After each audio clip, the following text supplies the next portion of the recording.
오늘은 고난이 축복이 되었다라는 제목으로 말씀을 나누고자 합니다. 고난이 어떻게 축복이 되느냐? 세 번째는 고난이 감사를 알게 한다는 거예요.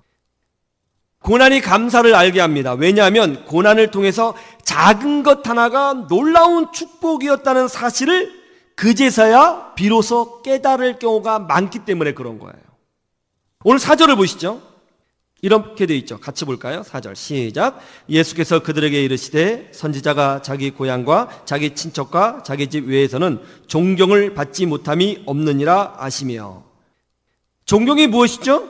존경은 감사의 마음에서 우러나오는 사랑의 표현입니다.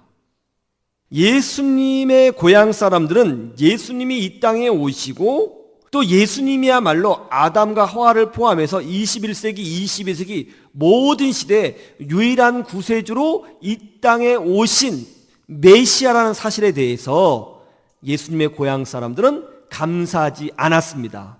감사하지 못한 이유는 알고 있다고 하는, 뭔가를 알고 있다고 하는 교만과 선입견 때문이었습니다. 예수님에게는 능력이 있었습니다. 예수님에게는 말씀의 능력도 있었습니다. 그러나 그들은 감사하지 않았습니다. 그런데 소수의 병자들은 달랐습니다. 예수님이 우리 동네에 와 주셨다는 것에 너무나 감사했죠. 지금 아프거든요. 몸에 통증이 있잖아요. 걸을 수가 없어요. 팔이 비틀어져 있는 거예요.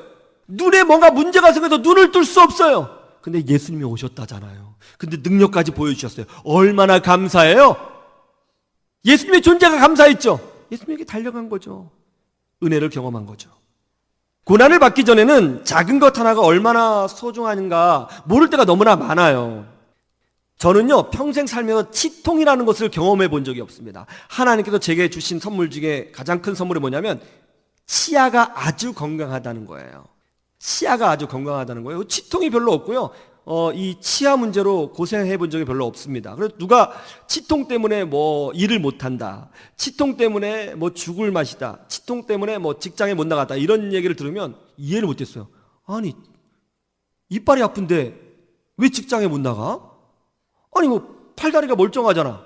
그 뭐 아플 수도 있지. 그 정도는 참을 수 있을 것 같은데 뭐 얼마나 아플까? 그렇게 했는데 몇 년 전에 오른쪽 위 어금니 쪽에 치통이 생겼어요. 이 치통의 느낌이 이러더라고요. 느낌이 느낌 오시죠? 이게 뭐 웅거리면서 아프는데요. 이것도 표현할 수가 없어요. 아파봐야 돼요. 아픈데요. 이게요, 이 두통까지 오는 거예요. 막 머리가 쪼개질 것 같은 거예요. 치통 때문에 머리가 쪼개질 것 같은 거예요. 그러니까 머리가 쪼개질 것 같으니까 책도 못 읽겠고 성경도 못 보겠고 기도도 못 하겠고 교회도 못 나오겠더라고요. 예, 정말 그렇더라고요. 아, 이게 진짜 이 치통 자체가 문제가 아니라 이 머리를 아프게 하는구나. 머리가 아프니까 다 싫고 음식도 잘 못 먹겠고 음식도 막 이쪽으로 씹어야 될 거, 입맛도 없고. 병원에 가서 이제 간단한 치료를 받고 괜찮아졌는데, 야, 치아가 건강하고 아프지 않는 게 엄청난 축복이구나.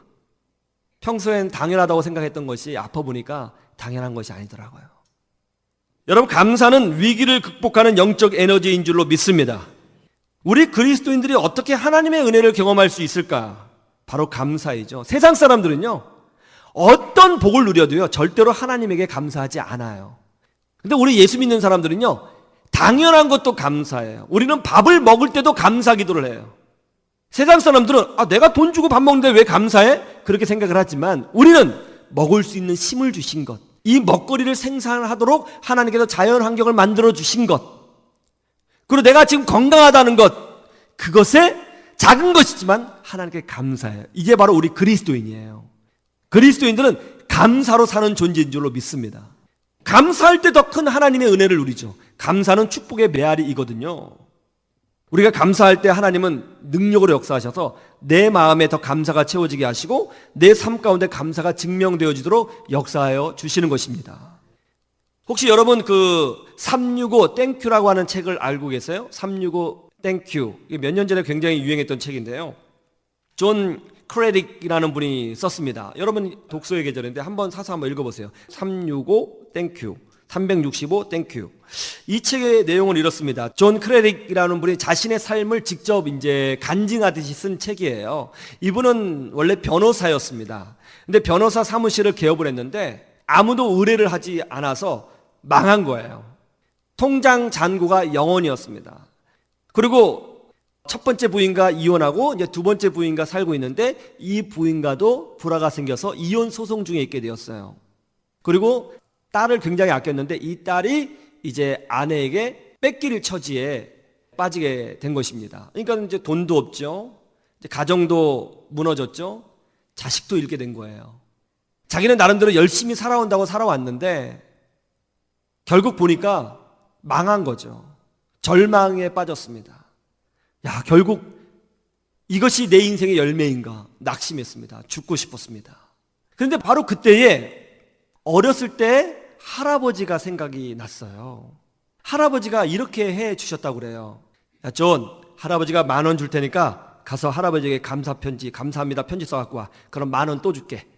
그래갖고 10,000원 딱 주니까 이제 가서 할아버지 10,000원 줘서 감사해요 편지를 썼던 모양이죠. 그래서 할아버지 딱 주니까 할아버지 딱 보고 감사 편지 썼네. 자, 여기 또 10,000원 딱 줬대요. 그러면서 이렇게 교육을 했답니다. 존, 네가 평생 잊지 말아야 될 것 하나 있어. 그게 뭐냐면 지금 네가 가지고 있는 것에 감사하기 전에는 더 큰 축복을 얻을 수 없어.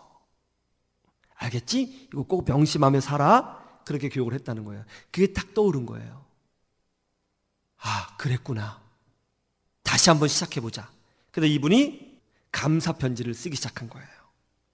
2008년 1월 3일 존 크레딕의 감사 편지 프로젝트가 그때부터 시작된 것입니다. 그래서 총 365통의 감사 편지를 썼습니다. 첫 번째 감사 편지는 전에 아들이 성탄절에 선물을 보내줬는데 거기에 대하여 감사 편지를 쓴 것이었습니다. 사랑하는 아들, 아버지를 잊지 않고 이렇게 성탄절에 선물을 보내줘서 참 고맙다. 사랑한다. 언제 한번 만나서 식사나 같이 하자. 감사 편지를 쓰고 편지봉지에 넣어서 이제 주소를 쓰려고 그랬는데 주소를 모르는 거예요. 아들의 주소를 몰라요. 내가 아들의 주소도 모르고 있었네. 그래서 전화를 걸었어요. 야, 아버지다. 내가 너한테 편지 썼는데 내가 네 주소를 모르네. 주소를 좀 알려줄래? 예, 아버지 저 어디 살아요. 오래간만에 통화했구나. 괜찮으면 이번 주 금요일 날 아빠하고 식사할래? 좋아요. 그래서 원래 전처 아들이었는데 정말 오래간만에 아들하고 식사를 하게 된 거예요.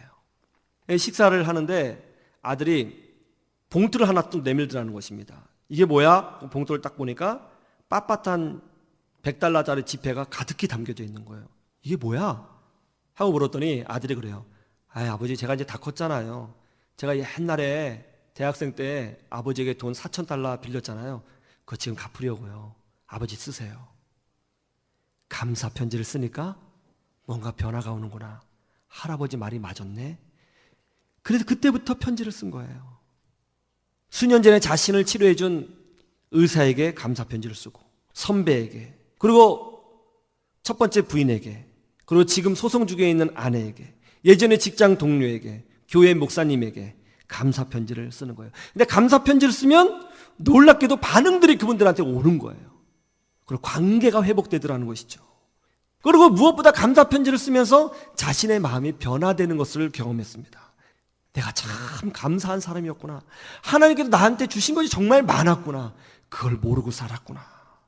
이 365통의 감사 편지를 쓰는데 걸린 시간은 꼬박 15개월이었다고 합니다. 하루는 자신에게 말도 하지 않던 막내 아들에게 감사 편지를 썼습니다. 그러자 그 막내 아들에게서 이런 답장이 왔습니다. 아빠, 사실은 저도 감사해요. 아빠 정말 고마워요. 저를 위해서 애써 주셔서요. 즐거운 아버지의 날 희망을 주심에 감사해요. 편지를 붙들고 엉엉 울었습니다. 고난이 감사를 알게 합니다. 여러분 고난 받을 때 낙심하거나 절망하거나 어떻게 인간적인 방법으로 안 돼가지고 답답해 하지 마시고 더 하나님께 감사하십시오. 하나님의 은혜를 구하십시오. 여러분의 고난이 하나님을 찾는 길이 되도록 만들어 가십시오. 그러면 하나님께서 먼저 여러분의 영혼을 고치시고 여러분의 영혼을 고치신 다음에 삶을 변화시켜 주시는 기적을 보여주실 것입니다. 그래서 우리는 고난이 축복이 될 수 있음을 깨닫게 될 것입니다. 그런 은혜가 있기를 주님의 이름으로 축원합니다.